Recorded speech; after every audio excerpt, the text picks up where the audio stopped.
हरिओम वाल्मीकि नाम का 38 वर्षीय युवक, जिसके ऊपर चोरी का झूठा आरोप लगाया गया, जिसे बेरहमी से पीट पीट के मार दिया गया रायबरेली के अंदर, जो इस देश के नेता प्रतिपक्ष की कॉन्स्टिट्यूएंसी भी है, हमारे मुख्य न्यायाधीश जो इस देश के पहले बौद्ध न्यायाधीश भी हैं। ये बात सबको स्मरण रहनी चाहिए कि वो न सिर्फ इस देश के द्वितीय दलित न्यायाधीश हैं, बल्कि इस देश के प्रथम बौद्ध न्यायाधीश हैं। और आज के दिन, जिस दिन बाबा साहब ने बौद्ध धर्म को स्वीकार किया था, उस दिन इस बात को सोच करके दिल पसीजता है, गुस्से से भी भर जाता है कि कैसे हिम्मत हुई किसी वकील की, खुद 70 वर्षीय वकील, कि वो सर्वोच्च न्यायालय में खड़े होकर के झूठा फेंकने की कोशिश करें। लेकिन जब ये निर्णय ले लिया गया तो ये भारतीय इतिहास का, हर दलित के अस्तित्व का एक बहुत अहम पन्ना बन गया। आज 14 अक्टूबर 2025 को ये और ज्यादा महत्वपूर्ण इसलिए हो जाता है बाबा साहब को स्मरण करना। हर एक दलित को बाबा साहब की और ज्यादा याद इसलिए आती है क्योंकि आज हर दलित के वजूद पर, उसके अस्तित्व पर कुठाराघात हो रहा है। और ये कुठाराघात कहीं और से नहीं, वहीं से हो रहा है जहां से उनके वजूद का, उनके अस्तित्व का संरक्षण होना चाहिए था। जिस सरकार को, जिन अथॉरिटीज को संविधान की, संवैधानिक मूल्यों की रक्षा करनी थी, आज उन्हीं के निरीक्षण में, उन्हीं की देखरेख में एक के बाद एक दलित, चाहे वो बच्चा हो, बूढ़ा हो, जवान हो, चाहे वो कोई गरीब हो या इस देश का मुख्य न्यायाधीश हो, उसे न सिर्फ भेदभाव का सामना करना पड़ता है, बल्कि वो जो भेदभाव करने वाले लोग हैं उनकी वकालत भी की जाती है, उन्हें संरक्षण भी दिया जाता है। इसलिए आवश्यक हो जाता है आज इस देश को ये बताना कि पिछले 11 साल से कौन सी सोच, कौन सी विचारधारा इस देश पर काबिज है, सत्ता पर काबिज है। न शूद्राय मतिम दद्यान नोच्छिष्टम न हविष्कृतम न चास्योपदिशेद धर्मम न चास्य व्रतमादिशेत। ये जो मैंने पंक्तियां अभी आपके सामने पढ़ी, इनका अर्थ भी मैं जरूर बता देना चाहती हूं। इनका अर्थ ये है कि कोई भी सवर्ण, ब्राह्मण, क्षत्रिय किसी शूद्र को न कोई एडवाइस देगा, न कोई सुझाव देगा, न अपनी जूठन देगा, न खाने को खाना देगा, न उसे कानून या किसी भी तरह की जानकारी के योग्य समझेगा, क्योंकि वो है नहीं। और इसके बाद और इससे पहले बहुत सारी इस तरह की जो पंक्तियां हैं वो मनुस्मृति में समाहित हैं। और ये वही विचारधारा है जो बाबा साहब की विचारधारा के ठीक विपरीत खड़े होकर के पिछले 11 वर्षों से इस देश को चला रही है। इस देश के हर दलित के अधिकारों पर आघात कर रही है और ये सुनिश्चित कर रही है कि चाहे वो कोई आईपीएस अधिकारी ही क्यों ना हो या फिर किसी गांव में रहने वाला हरिओम वाल्मीकि क्यों ना हो, उसे अपने अधिकारों का, जो संविधान गारंटी करता है, कोई अधिकार नहीं है। उसे उसके अधिकारों से कैसे वंचित रखा जाए,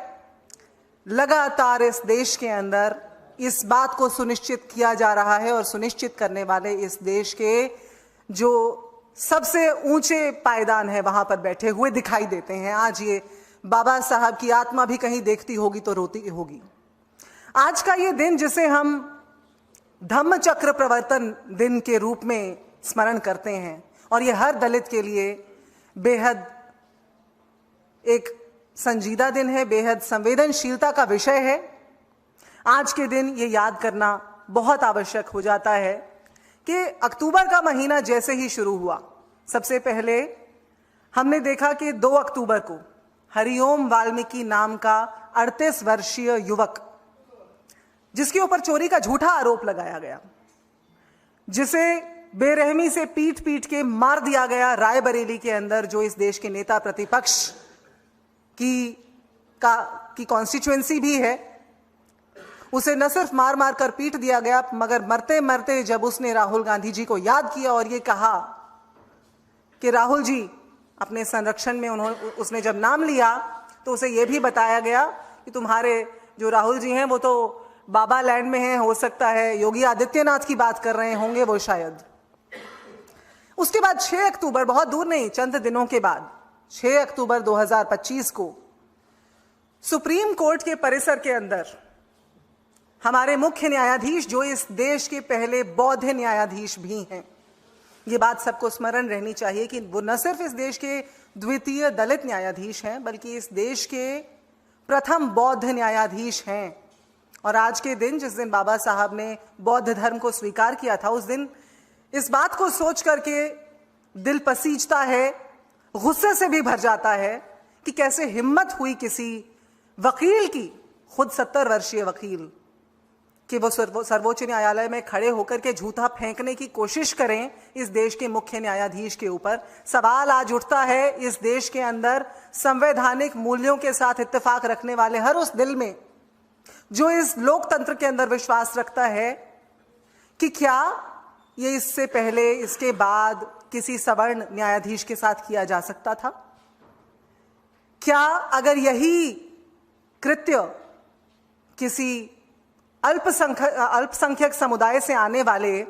किसी व्यक्ति ने, किसी और सवर्ण सीजेआई के रहते हुए, जस्टिस चंद्रचूड़ के रहते हुए, जस्टिस ठाकुर के रहते हुए, किसी भी सवर्ण न्यायाधीश के रहते हुए अगर यही कृत्य किया होता,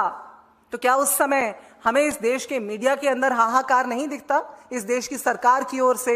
होम मिनिस्ट्री की ओर से, प्रधानमंत्री की ओर से क्या ऐसे ही रिएक्शंस आते, ऐसी ही प्रतिक्रियाएं आती जैसी आज हम देख रहे हैं? बिल्कुल नहीं।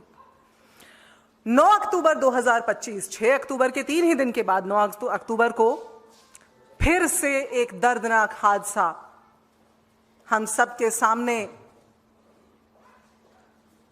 आया और हम सब आज तक भी उस हादसे को लेकर के सबका दिल दर्द से भरा हुआ है। लेकिन प्रधानमंत्री, गृह मंत्रालय ने आज तक वाई पूरन कुमार, जो कि एक आईपीएस ऑफिसर थे, एडीजीपी थे हरियाणा में, खुद को गोली मार करके हत्या कर ली, आत्महत्या कर ली। ये बताया उन्होंने कि उनके साथ किस तरह से भेदभाव हुआ, हर स्तर पर भेदभाव हुआ। उन्हें जो गाड़ी दी गई उसमें भेदभाव हुआ, उन्हें अपने